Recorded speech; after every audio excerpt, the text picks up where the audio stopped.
Pagpangawat sulod sa usa ka beauty and wellness clinic sa Zamboanga City, sapul sa CCTV. Aniya ang report.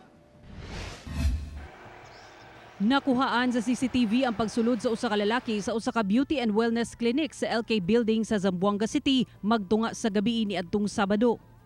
Makita sa CCTV nga ginaguba sa suspect ang padlock sa roll-up door. Pagsulod niini, makita sa laing anggulo sa CCTV nga naglibot-libot kini ug gipangbutang sa bag ang mga kinawat. Human sa 45 minutos, miikyas na kini. Wala makita ang naong niini tungod naka-face mask ug nagsuot og hooded jacket.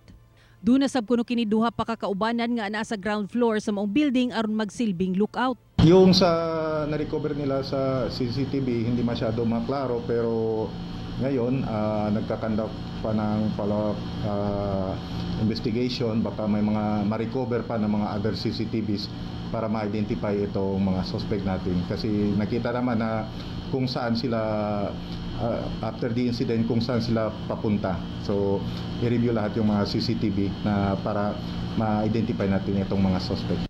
Mukabat sa 1.5 million pesos ang kantidad sa nakawat sa suspect nga gilangkuban sa mga alahas, laptop, traveling bag ug sapatos gikan sa buong klinik. Samtang nakakawat sab kuno kini og mga cellphone ug cash sa usa ka law office ug tindahan og cellphone nga nahimutang sab sa LK Building.